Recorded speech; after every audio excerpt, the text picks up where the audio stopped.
نحمده ونصلي على رسوله الكريم اما بعد. محترم سامعین اور قابل قدر اساتذہ، میری تقریر کا عنوان ہے علم کی اہمیت. میں آپ کے سامنے علم کے متعلق عرض کرنا چاہتا ہوں. محترم حضرات، علم کے لغوی معنی ہے جاننا اور آگاہ ہونا. علم ایک ایسا نور ہے جس سے جہالت کے اندھیرے دور ہو جاتے ہیں.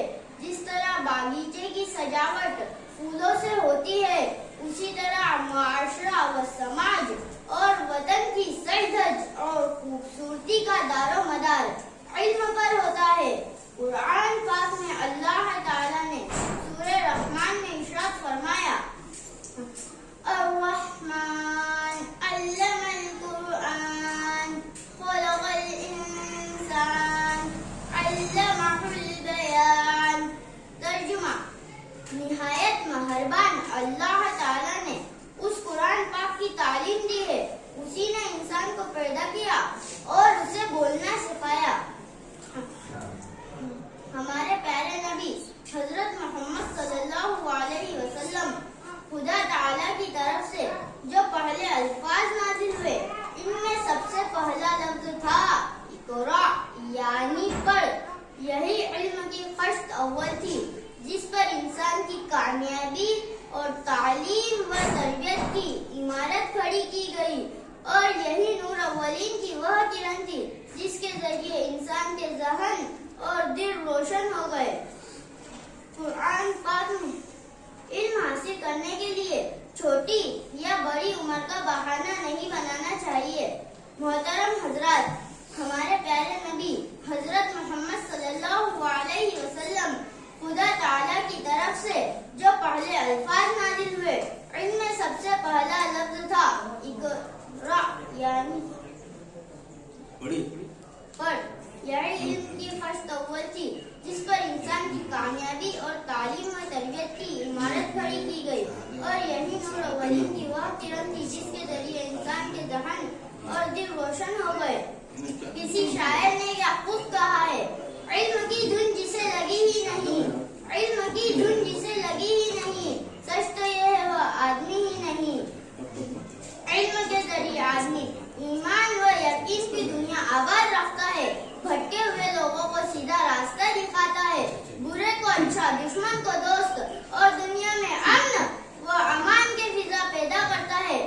اللہ تعالیٰ سے دعا ہے ہمیں علم کے زیور سے آراستہ فرمائے، اور ہمیں علم نافع عطا فرمائے، اور ہمیں علم کی قدر کرنے کی توفیق عطا فرمائے. آمین. میں اپنی تقریر ایک شعر سے ختم کرنا چاہتا ہوں. محترم حضرات، دلوں میں بھرو علم کا مال و زر، دلوں میں بھرو علم کا مال و زر، نہ آتش کا خطرہ نہ چوروں کا ڈر، وما علینا الا البلاغ. وعلیکم ورحمۃ اللہ وبرکاتہ. الحمد للہ وکفا وسلام علی عباده الذین اصطفى. اما بعد، اعوذ باللہ من الشیطان الرجیم. بسم اللہ الرحمن الرحیم. الف لام میم. کتاب انزلناه الیک لتخرج الناس من الظلمات الى النور. تلاش علم میں تو پہنچ گیا کہاں سے کہاں تک جہاں میں. تلاش علم میں تو پہنچ گیا کہاں سے کہاں تک جہاں میں. بتا تو صحیح وہ کون سا سبق ہے جو خدا نے نہیں دیا قرآن میں. معزز علماء کرام، بزرگوں اور دوستو، آپ حضرات کے سامنے عظمت قرآن کے عنوان سے کچھ بیان کرنے کی سعادت حاصل کر رہا ہوں. امید ہے کہ حوصلہ افزائی فرمائیں گے. حضرات گرامی، قرآن وہ صحیفہ حیات ہے جو انسانوں کو اپنے خالق اور مالک حقیقی کا پتہ دیتا ہے، مقام انسانیت سے آگاہ کرتا ہے، معاملات زندگی کو سنوارنے کا سلیقہ سکھاتا ہے. ان کا تعلق چاہے دنیا سے ہو یا آخرت سے، یا حالت امن میں عبادت و ریاضت سے ہو، یا حالت جنگ میں شجاعت و بہادری سے، معاشرت سے ہو یا معیشت سے، تجارت سے ہو یا سیاست سے. قرآن مجید تمام معاملات میں ہر ایک کی اتنی حسین اور دلکش رہنمائی فرماتا ہے کہ جو بھی قرآن مجید کے احکاموں کے ہدایت کے تابع ہو جائے ناکامی انسان کے قریب دم نہیں مار سکتی. یہ قرآن مجید آنکھوں میں شرم و حیا کی تراوت، زبان میں حق و صداقت کی حلاوت، عمل میں دیانت و شرافت کی نزاکت، معاملات میں معاملہ فہمی کی ظرافت اور فکر میں گہرائی و گہرائی کی وسعت کی تعلیم دیتا ہے. قرآن مجید تمام انس و جن کے لیے ہدایت کا سرچشمہ ہے. قرآن مجید ایک زندہ جاوید معجزہ الہی ہے. قرآن مجید معرفتوں کا خزانہ ہے. قرآن مجید دنیا و مافیہ کی سب سے بڑی دولت ہے جس کی تلاوت کشیت الہی پیدا کرتی ہے. قرآن مجید اللہ تعالیٰ کا دسترخوان ہے. حضرات گرامی، قرآن مجید کتاب ہدایت ہے اور قیامت تک ایسی ہدایت کے چشمے پھوٹتے رہیں گے. اللہ تعالیٰ نے رسول اللہ صلی اللہ علیہ وسلم کو انگنت کمالات اور بے شمار معجزہ سے نوازا، لیکن ان سب میں قرآن مجید سب سے زیادہ کامل و جامع ابدالابد تک باقی رہنے والا معجزہ ہے. یہی وجہ ہے کہ قرآن مجید کی فصاحت و بلاغت کے سامنے فصاحِ عرب میں اپنے بے زبانی کا اعتراف کر دیا اور بالآخر قرآن اعزاز کے سامنے سجدہ ریز ہونے پر مجبور ہو گئے. قرآن مجید کی اپنی حقانیت اور صاحب قرآن کی صداقت ثابت کرنے کے لیے انہیں چیلنج کیا. اگر تمہیں منزل من اللہ ہمیشہ ہے تو اس جیسا کلام پاک لا کر دکھاؤ، لیکن وہ اس کا جواب نہ لا سکے. قرآن مجید ہی کا فیضان ہے کہ اس نے عرب کے بدوؤں اور تہذیب سے ناشنا لوگوں کو دنیا کا امام بنا دیا، حقوق انسانیت اور آداب معاشرت سے ناواقف لوگوں کو ہادی اور رہبر بنا دیا. الغرض قرآن مجید زندگی کے ہر شعبے میں کامل رہنمائی فراہم کرتا ہے. قرآن مجید ایسا عالمگیر ہدایت ہے جو رنگ و نسل، زمان و مکان کی حدود سے ماورا ہے.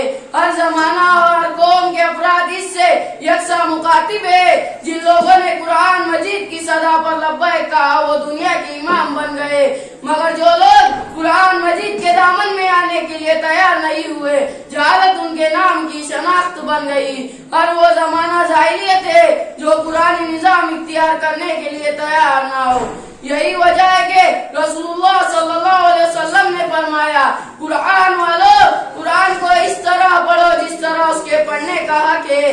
رات دن پڑھو، اسے پھیلاؤ اور اس کے مضامین پر غور کرو تاکہ تم کامیاب رہو. محترم حضرات، اللہ تعالیٰ نے قرآن مجید میں قرآن کا مقصد بیان فرمایا ہے. الف لام را کتاب انزلناه الیک لتخرج الناس من الظلمات الى النور. اے پیغمبر، یہ کتاب ہے جو ہم نے تم پر نازل کی ہے تاکہ تم لوگوں کو اندھیروں میں سے نکال کر روشنی میں لے آؤ. قرآن میں ہو گوتاجن ہے مرد مسلمان، قرآن میں ہو گوتازن ہے مرد مسلمان. اللہ تجھ کو عطا کرے جدت کردار. آخر میں دعا کیجیے اللہ تعالیٰ تمام مسلمانوں کو قرآن سیکھنے اور سکھانے اور اس پر عمل کرنے اور قرآن کے خزانوں سے دامن بھرنے کی توفیق نصیب فرمائے. الحمدللہ رب العالمین. السلام علیکم. ما بعد فاعوذ باللہ من الشیطان الرجیم بسم اللہ الرحمن الرحیم وَإِنَّكَ لَعَلَى الْخَلَقَ الْعَظِيمِ صدق اللہ العظیم. صدر محفل مہمان، خوش دل اور سامعین اکرام، السلام علیکم ورحمۃ اللہ وبرکاتہ. آج کی اس روح پر محفل میں میری تقریر کا عنوان ہے حضرت محمد صلی اللہ علیہ وسلم کی سیرت مبارکہ. حاضرین والا شعر ہر چند مجھے اعتراف ہے کہ امام الانبیاء حبیب قبلیہ حضرت محمد صلی اللہ علیہ وسلم کی سیرت مبارکہ پر خوشائی کرنا ہرگز بھی کسی خاک کے پتلے کی بس کی بات نہیں. کہ وہ حضرت محمد صلی اللہ علیہ وسلم کی سیرت مبارکہ وہ اللہ ورف عنوان ہے کہ قدرت کون مکہ اس کا مقرر عزی شام ہے، لیکن جنون دل اور عرفانی شوق تمائے نہیں تھمتے. ابل پڑتے جھکے سے مناقب کے نئے گوشے، ابل پڑتے جھکے سے مناقب کے نئے گوشے. میں جب بھی نعت احمد میں قلم اپنا اٹھاتا ہوں، لہٰذا یہ جنونی دل اور عرفانی شوق نکلی ہوئی چند باتیں میرا سرمایہ تقریر ہے جو میں نہایتی ادب کے ساتھ توحید کے دیوانے سب میں رسالت پروانے خدمت میں پیش کرنے کی رسالت کر رہا ہوں. میں سیرت کیا ہے سلطان مدینے کی کہوں تم سے، میں سیرت کیا ہے سلطان مدینے کی کہوں تم سے. سراپا دن وامی ہے مکمل شرح قرآن ہے.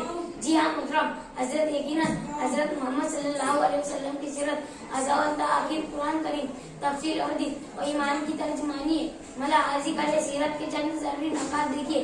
کئی زہاد و تقوی کے پھول کھلے ہوئے تو کئی ریاضت و عبادت کے ستارے جلملا رہے ہیں، کئی صبر و شکر کے موتی بکھرے ہوئے ہیں، کئی علم و عقل و تباری کی چراغ جگمگا رہے ہیں، کئی صداقت و امان کے چشمے ابھر رہے ہیں، کئی جود و سخاوت کے دریا بہ رہے ہیں، زراعت و ہمت کے نظارے ہیں تو کئی بہادری و شجاعت انمٹ نفس الغرض آپ کی سیرت مبارکہ جہاں سے شروع کی گئی ہے قرآن کریم کی آیت آری ہے اور دین اسلام کی جلوہ گیری ہے۔ میں اپنی تقریر ختم کرنا چاہتا ہوں اس شعر پر کہ محمد سے وفا تمہیں تو ہم تیرے، کہ محمد سے وفا تمہیں تو ہم تیرے، یہ جہاں چیز ہے کہ لوگوں قلم تیرے۔ السلام علیکم ورحمۃ اللہ وبرکاتہ۔ الحمدللہ وکفا وسلام علی عبادہ الذین اصطفیٰ، اما بعد فاعوذ باللہ من الشیطان الرجیم، بسم اللہ الرحمن الرحیم۔ لقد کان لکم فی رسول اللہ اسوۃ حسنہ، صدق اللہ العظیم۔ ہر بشر کو نمونہ ہے خیر البشر، ہر بشر کو نمونہ ہے خیر البشر، ہم غلاموں کو پھر اور کیا چاہیے؟ مر مٹیں گے اپنے آقا کے اسوا پہ ہم، مر مٹیں گے اپنے آقا کے اسوا پہ ہم، مگر ہمیں اپنے رب کی رضا چاہیے۔ حضرات گرامی و معزز سامعین، ہم سب کے پیارے نبی حضرت محمد رسول اللہ صلی اللہ علیہ وسلم اللہ تعالیٰ کے آخری پیغمبر رسول ہے، جن کے بعد تا قیامت کسی طرح کا کوئی نبی و رسول نہیں آ سکتا۔ آپ صلی اللہ علیہ وسلم کے ذات اقدس کو خدا نے رحمت للعالمین بنا کر بھیجا، اور جب کفر و شرک کے اندھیرے میں انسانیت راہ حق سے دور ہو چکی تھی تو اللہ تعالیٰ نے آپ کو ذات کا آفتاب و مہتاب بنا کر دنیا میں مبعوث کیا۔ آپ صلی اللہ علیہ وسلم کی شان اتنی عالی اور اتنی عظیم ہے کہ اس کی توصیف سوائے خدا کے کوئی بیان نہیں کر سکتا۔ ہمارا عقیدہ ہے کہ ہمارے اور آپ کے سردار فخر کونین سرور عالم شہنشاہ برکات تاج تار مدینہ سید الکائنات فخر موجودات احمد مصطفیٰ حضرت محمد مصطفیٰ صلی اللہ علیہ وسلم کے ذات گرامی وہ ذات ہے جن کے صدقے میں رب نے کائنات کو وجود بخشا، جن کے وسیلے سے جنت سجی، عرش و فرش بنے، نبیوں کو نبوت ملی، صحابہ کو صحابیت ملی، ولیوں کو ولایت ملی، انسانوں کو انسانیت ملی، اور ہم جیسے گناہگاروں کو دنیا میں ہدایت ملی اور آخرت میں شفاعت کی دولت ملی۔ ہمارے نبی کون نبی؟ وہ نبی جس نے 23 سال کے قلیل عرصے میں دنیا کے نظام کو بدل دیا، اور صرف بدلا ہی نہیں، ظلم جہل میں پھنسی انسانیت کی ہدایت کی جاوید اور روشنی عطا کی۔ قرآن مقدس کی شکل میں خدا کا لازال پیغام دیا، دنیا کو علم سے مالا مال کر دیا، عالم کو روشن سے بھر دیا، ہدایت کی شمع روشن کی، بھٹکتی انسانیت کو سیدھی راہ دکھلائی، گھر گھر دین کا اجالا کیا، کفر کے اندھیرے کو دور کیا، ایمان کی روشنی بکھیری، امن و محبت کا پیغام دیا، ظالموں کے ظلم کو بند کیا، مظلوموں کو حق دلایا، کمزوروں کو سہارا دیا، دشمنوں کو گلے لگایا، پتھر پھینکنے والوں پر پھول برسائے اور گالیاں دینے والوں کو دعاؤں کا تحفہ دیا۔ حضرات ہمارے نبی وہی ہے جن کی تعریف میں خدا نے قرآن نازل کیا، فرشتوں نے جنہیں سلامی دی، رسول نے جن کی بشارت دی، تورات میں انجیل نے جن کی گواہی دی، کنکر نے جن کا کلمہ پڑھا، درخت و پیڑ پودے جن کے سامنے جھک گئے، جن کے اشارے پر چاند کے ٹکڑے ہو گئے، جن کے ہاتھ کے ایک جنبش پر ڈوبا سورج پلٹ آیا، جن کی انگلیوں سے پانی کے چشمے ابل پڑے۔ ہاں وہ نبی جب بولے تو موتی برسے، لب کھولے تو روشنی چمکے، بات کرے تو نور ٹپکے، مسکرائے تو کلیاں کھل اٹھے، ہنسے تو بہار آ جائے، چلے تو کائنات چلے اور ٹھہرے تو کائنات تھم جائے۔ خلاصہ یہ ہے کہ آپ کی تعریف کرنے والے کی زبان تو سک سکتی ہے، لکھنے والوں کا قلم تو ٹوٹ سکتا ہے، الفاظ کے سمندر تو ختم ہو سکتے ہیں، لیکن محمد مصطفیٰ صلی اللہ علیہ وسلم کا مدح خوانی کا حق ادا نہیں کیا جا سکتا۔ نہیں ممکن مغفی بھی محمد کی ثنا خوانی، نہیں ممکن مغفی بھی محمد کی ثنا خوانی۔ ضرورت اس بات کی ہے کہ آپ صلی اللہ علیہ وسلم کی تعلیمات کو عام کیا جائے، آپ کی سیرت کو پھیلایا جائے، آپ صلی اللہ علیہ وسلم کو مقدس سنتوں کا تذکرہ گھر گھر زندہ کیا جائے، تاکہ آپ کا پیغام ایک ایک انسان تک پہنچایا جا سکے۔ دعا ہے کہ اللہ تعالیٰ ہم سب کو عمل کی توفیق عطا فرمائے، آمین۔ میں اس شعر کے ساتھ اپنی تقریر کو ختم کرنا چاہتا ہوں۔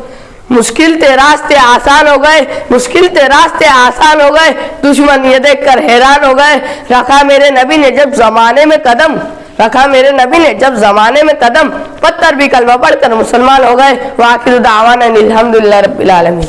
ورحمۃ اللہ وبرکاتہ، نحمده ونصلي على رسوله الكريم، اما بعد فاعوذ باللہ من الشیطان الرجیم، بسم اللہ الرحمن الرحیم۔ میری تقریر کا عنوان ہے حقوق والدین۔ ووصینا الانسان